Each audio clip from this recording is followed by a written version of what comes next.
ഇന്ന് വരും നാളെ വരും എന്ന് പറഞ്ഞ് എത്ര ദിവസമാണ് ഞാൻ വിനയെ കാത്തിരുന്നത്.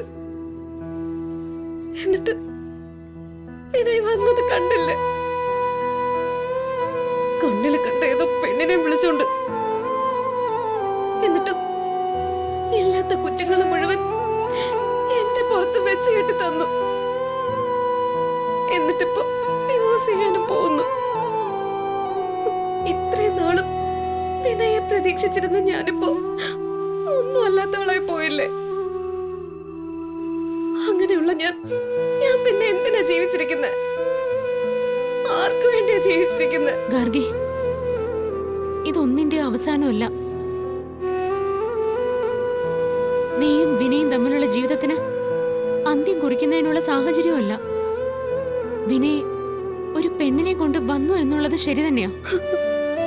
പക്ഷേ അവക്ക് നിയമപരമായി എന്ത് അവകാശമാ വിനയുടെ ജീവിതത്തിലുള്ളത്? ഒന്നുമില്ല. നിയമപരമായി ഗാർഗിയാണ് വിനയുടെ ഭാര്യ. ആ ബന്ധം അത്ര പെട്ടെന്നൊന്നും വിനയ് പറയും പോലെ വേർപെടുത്താനാവില്ല. അത് നീ മനസ്സിലാക്കണം. ഡിവോഴ്സ് വേണമെന്ന് വിനയ്ക്ക് വാ കൊണ്ട് പറയാവുന്നതേ ഉള്ളൂ. അതിന് ഒരുപാട് കടമ്പകൾ കടക്കേണ്ടി വരും. അവിടെയും നിയമം നിനക്ക് തന്നെ അനുകൂലമായിരിക്കും. മോളെ, നീ വെറുതെ പൊട്ടത്തരം കാട്ടിക്കൂട്ടരുത്. വിനയുടെ സൗന്ദര്യവും പണവും കണ്ടിട്ടാ ആ പെണ്ണ് വിനയുടെ പിന്നാലെ ഇറങ്ങി പുറപ്പെട്ടിരിക്കുന്നത്. അവളുടെ ഈ ഭ്രമത്തിനൊക്കെ അല്പായുസേ ഉണ്ടാവൂ ഗാർഗി. അങ്ങനെ കരുതി ക്ഷമിച്ചിരിക്കാനൊന്നും എനിക്ക് പറ്റില്ല. നീ ക്ഷമിക്കണം. ക്ഷമിച്ചേ പറ്റൂ. അല്ലാതെ അങ്ങനെ എടുപിടിയെന്ന് ഇതിനൊരു അവസാനം കാണാൻ പറ്റില്ല. എനിക്ക് നിന്നോട് ഒന്നേ പറയാനുള്ളൂ.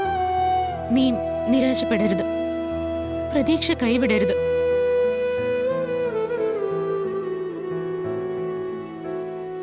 വിനയ് നിന്നിൽ നിന്നും എത്രത്തോളം അകലാൻ ശ്രമിച്ചാലും അത്രത്തോളം നീ അവനുമായി അടുക്കാൻ ശ്രമിക്കണം. അവൻ നിന്നെ ആട്ടിപ്പായിക്കാൻ നോക്കിയാലും നീ അവനെ സ്നേഹിച്ചുകൊണ്ടേയിരിക്കണം. സ്നേഹം കൊണ്ട് നീ അവനെ കീഴ്പ്പെടുത്തണം.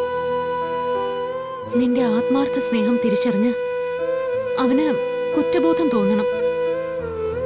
നിന്നെ മറന്ന് റിയയോടൊപ്പം ജീവിക്കാൻ തുനിഞ്ഞതിൽ അതിലവൻ പശ്ചാത്തപിക്കണം. ഒടുവിൽ റിയയെ ഉപേക്ഷിച്ച് അവൻ നിന്റെ അടുത്തേക്ക് തന്നെ വരണം. നീ വിചാരിച്ചാ അത് സാധിക്കും.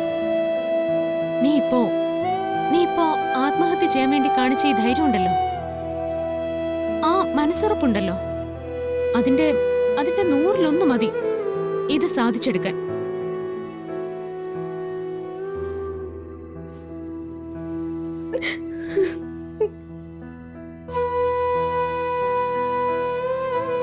നോക്ക്, മരിക്കാനല്ല ധൈര്യം കാണിക്കേണ്ടത്, ജീവിക്കാനാണ്.